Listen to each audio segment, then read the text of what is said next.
سلام دوستای خوبم، من مرزیه هستم و با یه پادکست دیگه با موضوع مهاجرت در خدمتتون هستیم. امیدوارم که از پادکست های ما استفاده کنید، به دردتون بخوره، چون ما تو این پادکست ها نحوه مهاجرت افراد مختلف رو به نمایش میذاریم. حالا هر کسی که هر جوری مهاجرت کرده. دوستی که امروز در خدمتشون هستیم به صورت هوایی مهاجرت کردن و یه کمی داستانشون خیلی شسته رفته تر و تمیزتر از مهاجرت های قبلی مونه. منم سلام میکنم خدمت بچهای گل تو خونه. آقا نعیم مرسی چطوری نعیم لطفاً. جون؟ خوبی؟ قربونت، سلامتی؟ لجا. خیلی خوش اومدی. ممنون، مرسی که دعوت ما رو قبول کردی نعیم جون. خواهش میکنم. بچه‌ها نعیم جون یه خورده حالا مرزی و متفاوت نسبت به کسایی دیگه مهاجرت کرده، راه مهاجرتیش ساده تر بوده ولی خب هزینه بیشتر. مطمئنا درست میگم؟ فکر نکنم، من چون از دوستام شنیدم اونایی که زمینی اومدن خیلی بیشتر از من خرج کردن، بعد سخت‌ترم رسیدن اینجا. خیلی هم عالی. حالا پس بهش دیگه میرسیم دیگه. نعیم جون برای ما لطفا بگو که چی شد که تصمیم گرفتی مهاجرت کنی؟ چی شد که تصمیم گرفتم مهاجرت کنم؟ من کلا از بچگی به فکر مهاجرت نبودم تا 25 سالگی.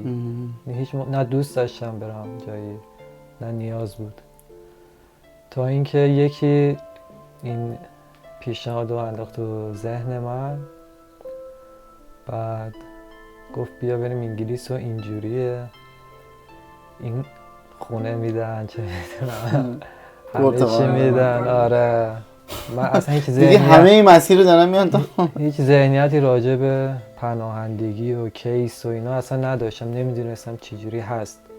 خب اون موقع من سرباز بودم، سربازیم تموم شد تو 25 سالگی؟ آره بعد لیسانسم دیگه رفتم خدمت سربازی و بعد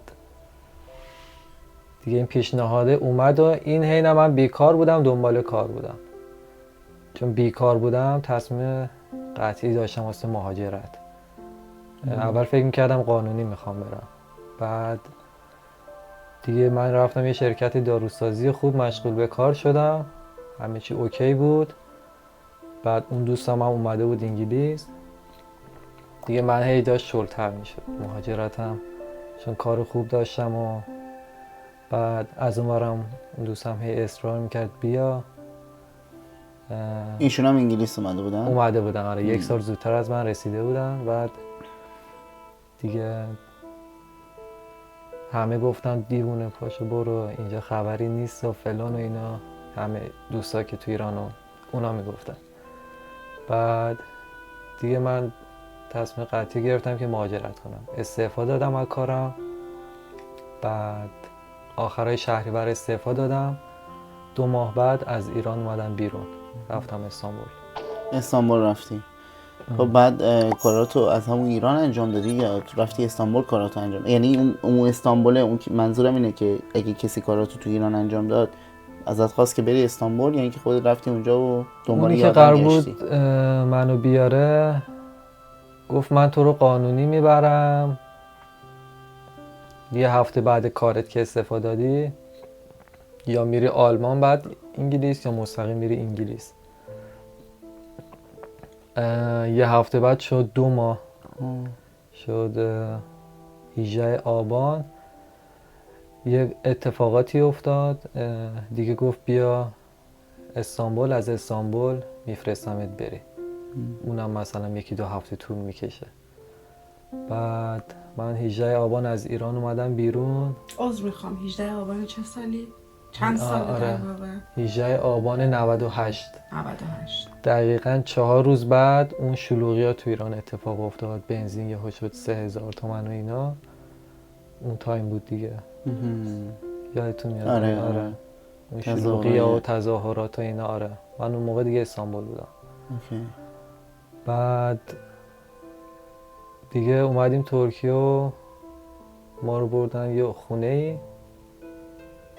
خونه که خونه خوب بود. اونجا با چند تا دوستان آشنا شدم، اونا هم میخواستن بیان، من هیچ کی نمیشناختم. اونا هم ایرانی بودن؟ آره یه 2 تا جوان ایرانی بودن. بعد یواش یواش من فهمیدم اونا هم قصد مهاجرت دارن. بعد که گذشت بعد 1 هفته فهمیدم خیلی هاشون 1 سال اینجا هن. ترکیه مونده بودن. آره اون آدم بره مثلا واسه دخترها یه خونه جدا گرفته بود، خانواده جدا، مجردا هم جدا. دیگه تازه فهمیدم داستان چیه و اصلا معلوم نیست کی میخواد ما رو بفرسته و اینا. چرا برنگشتین موقعی که فهمیدین معلوم نیست چی قراره بشه؟ چرا برنگشتیم؟ من 1/3 پولمو داده بودم توی ایران، 3300 پوند تقریبا که نه قطعی. بعد رفتیم اونجا، این آدم بره گفت باید کل پولو بدی، یعنی یه جور مجبور بودیم که سوء استفاده کردی کل پولو بهش بدم. تقریبا 10,000 پوند، 10,500 پوند حرفی که زده بودیم دادم بهش و دیگه نمیتونستم برگردم، پولم دستش بود. خب اونجا هم همه هزینه ها رو میداد، واقعا خونه خوب واسمون میگرفت، پول غذا، پول که نخرید میرفتیم میکردیم با بچه ها، با اون آدم بره.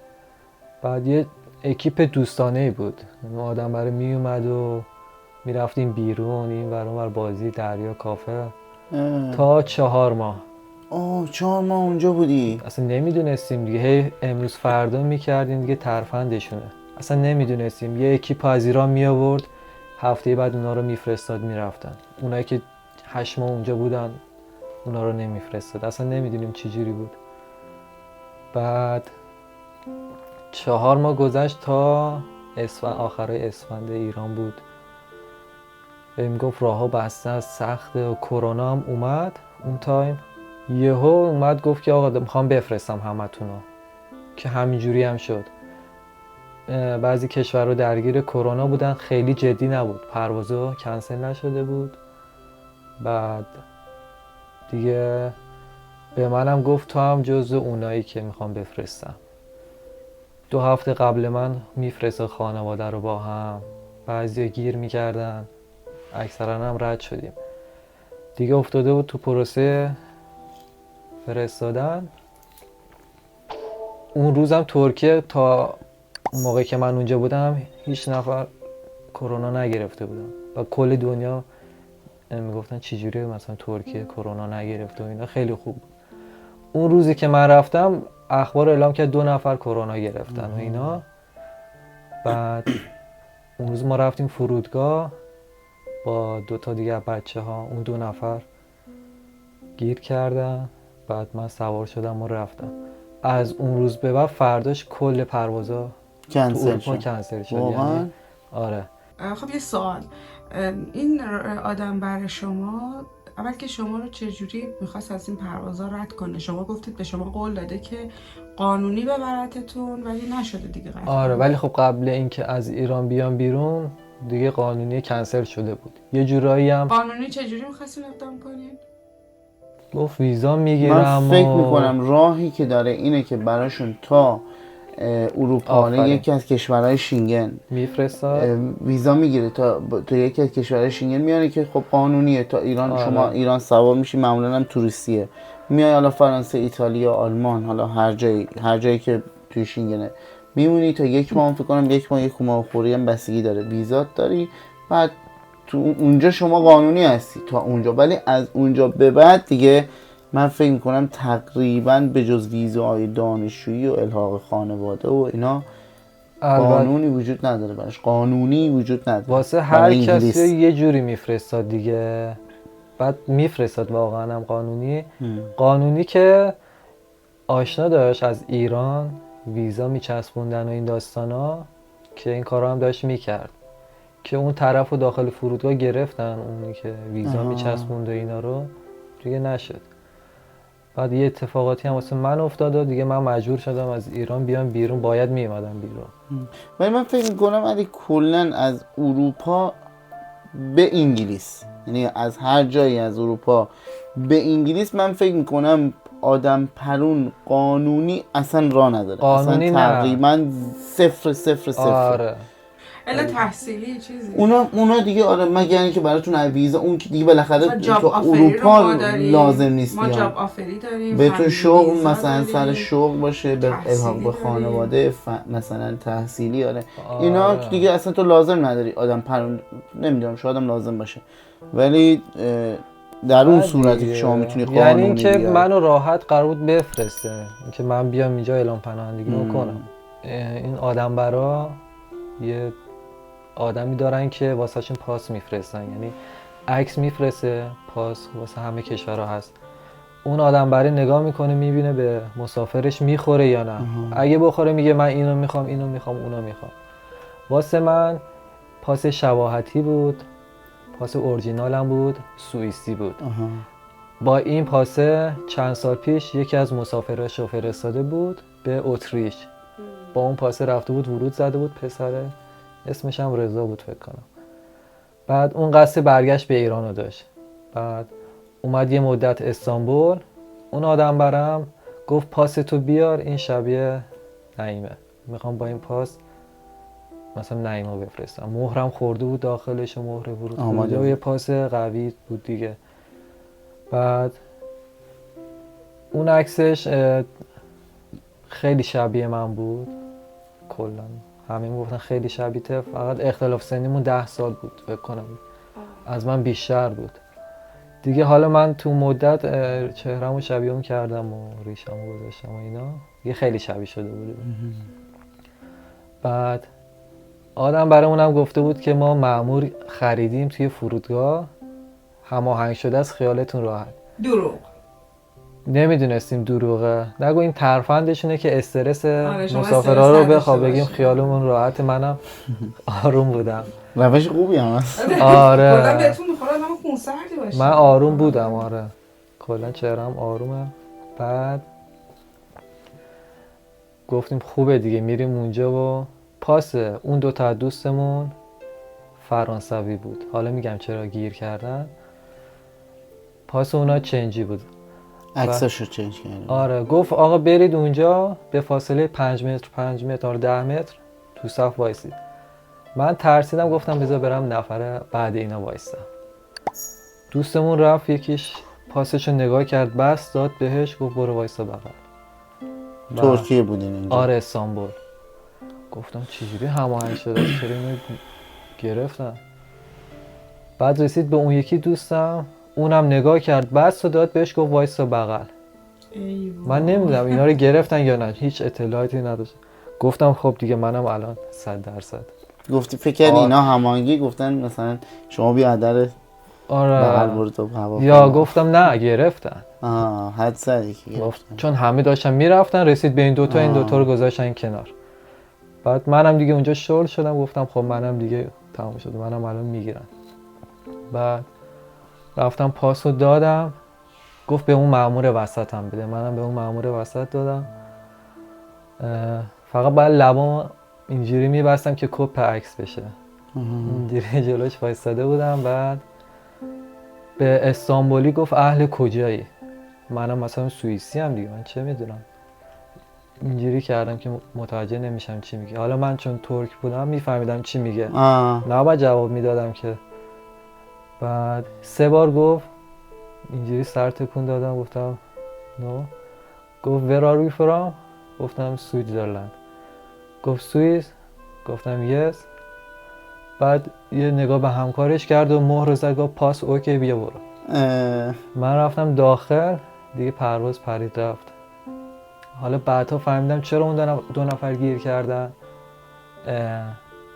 فرانسه خیلی کرونا اومده بود، اونا پاسشون فرانسوی بود. جمهوری چک مسافرای فرانسه رو به کشورش راه نمیدن. اینا همون استانبول دیگه دیدن اینا فرانسوی هست، پاسو داد بهشون، گفت شما اینا هم رفتن فرودگاه خارج شدن، نه که دستگیر نشدن. چرا؟ یعنی شانس بعدشون بود دیگه. آره من دیگه حالا خدا شانس بد نداریم، یه خیر و صلاحی بوده. آره دیگه قسمت من بود که دیگه من برم دیگه. بعد مسافرها رو میفرستاد جمهوری چک، پراگ پایتخت جمهوری چکه. از اونجا دوباره بلیط واسهشون میفرستاد به انگلیس. اینجوری بود، مثلا 1 ساعت 2 ساعت تو سالن ترانزیت وای میستادی تا بفرسته. دیگه اومده بودی تو اروپا و نزدیک بودی به کشورهای خوب و آره دیگه من اینجا ترس داشتم دیگه، گفتم مامورم هماهنگ شده نیست و اگه گیر کنیم تو این کرونا چیکار کنم، پولم ندارم خرج کنم، به خانوادم چی بگم، خیلی استرس داشتم. حالا رسیدم اونجا، اومد بلیطو بگیره، هی منتظر شدم دیدم خبری نیست، گفت نه این پروازه داره هی کنسل میشه. بعد برو ببین تابلوها رو نگاه کن ببین به انگلیس چه ساعتی پرواز داره. هی ما نگاه میکردیم میدیم داره کنسل میشه، حالا به خاطر کرونا و این داستانا. وایستادم یه چند ساعت، گفت که واسه 7 صبح فردا بلیط من گرفتم. یعنی من 9 صبح رسیدم، باید توی سالن ترانزیت 22 ساعت وای میسادی. تقریبا آره یه روز. حالا استرس هم حساب کن. یه فرودگاه کوچیکی هم بود، هی مأمور میرفت میومد، منم استرس میگرفتم تو این یه روز چیکار کنم اینجا. یه 50 یورویی هم بهم داده بود که با خودم تو راه ببرم، حالا هر اتفاقی افتاد پیشم باشه. بعد من رفتم اونجا تو سوپرمارکت داخل فرودگاه چنج کردم، حالا غذایی خوردم، تموم شد و رفت. بعد دیگه 7 صبح بلیط پروازم بود و یه آبی به صورتم زدم. همه اون 22 ساعته تو فرودگاه بودی؟ آره هی سالونامو چنج میکردم که تابلو نشم. 3 بار مأمور عوض شد، یعنی شیفتاشون عوض شد و رفت، من اونجا بودم کیس راه داشتم تمرین میکردم. همونجا شروع کردی کیس راه تمرین کیس راه آره وایس واسمون فرستاده بود، گوش میکردم چی بگم و اینا. استرس هی فکر مادرم بودم اگه گیر کنم مثلا مادرم چه حالی میشه چه بفهمن و فلان. بعد موقعی که از استانبول راه افتاده بودیم اصلا به خانوادم نگفته بودم، گفتم یا میرسم بهشون میگم یا دیگه یعنی هنوز خانواده‌ات فکر می‌کردن استانبولی. از اون ورم هی فشار می آوردن 4 ماه چیکار میکنی دیگه، فشار بود دیگه. من یه سوال دارم الان، با تجربه‌ای که الان دارین و شناختی که الان از مثلا کشورهای مختلف دارین، الان هم استرس مثلا اینو دارید که تو فرودگاه بمونید بگیرنتون چی میشه؟ چون مثلا اصولا وقتی میگیرن کاری ندارن، تعهد میگیرن آزاد میکنن، یعنی چیزی نیست. مثلا من خودم یه بار تجربهشو داشتم که تو ترکیه من میخواستم اون موقع قبلا غیرقانونی بیام ترکیه، منو گرفتن، من همش استرس زندان و پلیس و مثلا اون دیدی که از قبل داشتم ولی خب بعد دیدم نه هیچ اتفاق خاصی نمیفته، اینجوری نیست که کاری چه داشته نکته خوبی اشاره که استرس نداشته باشین، هیچ کاری باهاتون ندارم. همون من میگم اینو مثلا این واقعیت رو قبول داریم که اصلا الان باشه میدونید نباید استرس. آره خب اون تایمی که ما میونه کلمتون اونجا بودیم هی میفرستاد مسافرها رو، بعضیا گیر میکردن دوباره میمدن بیرون دیگه، تعهد میدن میان بیرون. اونایی که اروپا گیر میکردن خب بهشون برگه خروج میدادن که از فرودگاه میمدن بیرون دوباره میرفتن یه کشور دیگه. ولی یه کشور دیگه هم میونی کلمه چی که یه کشور دیگه هم میگه این نیست که مثلا فکر کنی میخوای یه مهاجرت کنی، نه بابا سوار اتوبوس به تهران میره. آره بابا اینجا کشورش اینجوری سوار این اتوبوس واحد چی میگن؟ آره دیگه مثلا پراگ میومدن بیرون میرفتن اتریش، یه اتوبوس میگرفتن میرفتن اتریش، تو گوشی نشستی یا میبینی آنتن رفت نگاه می‌کنی میبینی رفتی تو مثلا فرانسه، رفتی تو بلژیک، مثلا 1 یورو هم بیشتر بلیطش تو. خب 22 ساعت تو فرودگاه آب زدین به صورتتون و پرواز داشتید. حالا اون داخل پراگ هم خیلی شانس آوردم، یعنی بزرگترین شانس زندگیم بود که رد شدم. اگه بگم یا نیاز هست بگم؟ خیلی نیاز هست. بعد حالا این بلیط رو واسه ما فرستاد با یه چمدون از این 7 کیلویی ها.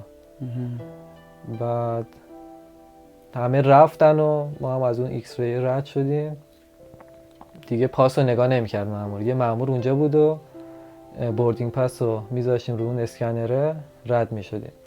منم وسطا بودم رفتم ای بوردینگ رو میذاشم قرمز میشد، ای میذاشم قرمز میشد دیگه، شروع کرد قلبم تون زدن چرا قرمز میشه. بعد اون خانومه گرفت گفت بده من چک کنم، دادم بهش و چک کرد. بعد گفت برو وایسا اونجا پیش اون یکی خانومه. گفتم شاید لو رفتم، ترسیدم. بعد زبان انگلیسی که صفر، هیچی بلد نبودم. حالا استرس هم وارد شده بود بهم. هلوش هم دیگه نمیفهمیدم چون اون فشار عصبی روم بود و اینا. اون خانومه هی داشت توضیح میداد، چمدون نشون میداد، عکس پرواز رو بهم نشون میداد. من هیچی نمیفهمیدم چی میگه واقعا. زبان که بلد نبودم. اونم فکر کنم داشت پراگی صحبت میکرد، اون کمک ماموره. بعد هیچی، من رفتم وایستادم اونور، یه وایستادم به آدم برم، گفتم این بوردینگه کار نمیکنه. گفت بوردینگ سالمه، کار میکنه، برو بپرس ببین چیه. اونم از اون ور فشار می آورد. منم نه زبان بلدم نه میدونم بلیط چیه، تو عمرم سوار هواپیما نشده بودم. اولین بار هواپیما از ایران اومدم استانبول، دومیش هم به پراگ بود. هیچ تجربه‌ای نداشتم. بعدش دوباره رفتم نگاه میکردم، دیگه هیچی نمیدونستم. رفتم نشستم روی صندلی، همه مسافرها رفته بودن اونور گیت. اون خانومه اومد گفت چیکار میخوای کنی، پرواز الان میره. منم فقط بلد بودم بگم نکست فلایت، یعنی با پروازه و همین نکست فلایت. اونم میخواست کمکم کنه که بابا چیزی نیست، مثلا مشکل طرد شدنیه، بعدها مثلا من فهمیدم. بعد دوباره رفت و من هی نشستم اونجا، هیچ کاری نکردم تا ببینم چه اتفاقی میفته. دوباره خانومه اومد گفت 2 دقیقه دیگه میخواد بره فلان، بیا برو، اتوبوس میخواد بیاد سوار کنه بره. بعد گفتم نکست فلایت. گفت گوگل ترنسلیت داری؟ گوگل ترنسلیت رو گفت، متوجه شدم چیه. بعد گفتم آره. بعد گفتم نه ندارم، چون اگه میزد مثلا می‌خواستی بزنی به به فارسی اونجا زده پرشین دیگه تابلو میشه. بعد گفتم ندارم. نه چرا آره. بعد گوشی خودشو در آورد خانومه، گوشی خودشو در آورد، گفت پاستو بده به من. پاسو نگاه کردید سوئیسی هم گذاشت، انگلیسی داشت میگفت به سوئیسی. گفتم وای اینجا رو دیگه الان من چیکار کنم. جلو می نوشت، بعد اونجا هم سوئیسی بود، منم الکی سر تکون میدادم. بعد گفت خب، منم اینجوری سر تکون دادم. بعد انقدر گیج شده بودم، 4 تا مأمور مردم اومده بودن دور من. گفتم الان منو گرفتن دیگه. سوتی کلا سوتی داشتن میدادن دیگه. اونورم قصدشون کمک بوده، ولی آدم چون میدونه مثلا داره کار خلافی رو میکنه. آره دیگه دقیقاً. من استرس گرفته بودم، گفتم یا اونورم الان تو بازداشتگاهم یا دارم میرم. انقدر ترسیده بودم هیچی نمیتونستم بگم. اونورم مسافرها داشتن میخندیدن به من، یعنی حس بدی داشتم. خود مامورم خندیدن، دیدم چه باحال، چرا منو نمیگیرن اینا. منتظر بودم هی بگیرن دیگه. نمیخوای بگیری ما رو؟ یا بگیر منو یا بلا. آره. بعد خندیدم، دیدم کاریم ندارن. توی استانبول یکی از دوستام، اونم که میخواست بیاد، روزبه، زبانش خوب بود. حالا شانس من اونورم 7 صبح بود توی استانبول. گفتم زنگ بزنم بدم این صحبت کنه ببینه چی میگه. زنگ زدم، شانسم آنلاین بود، بیدارم بود. یعنی خدا خیلی دوستم اونجا داشت. اون شانس بزرگری که میگی اینه ها. شانس از استانبول که حرکت کردم من شانس آوردم، پاسم فرانسوی نبود، رد شدم. اینجا مأمور رو نگرفتن چون تابلو بود دیگه. مگه میشه تو یه هل هاواری بلد نباشی، ندونی چمدونت مشکل داره. استرس گرفته بود، هیچی نمیدونستم. بعد زنگ زدی به اون دوستت؟ زنگ زدم گفتم روز بیا ببین چی میگنی. اونم میدونست من سوئیسی ام.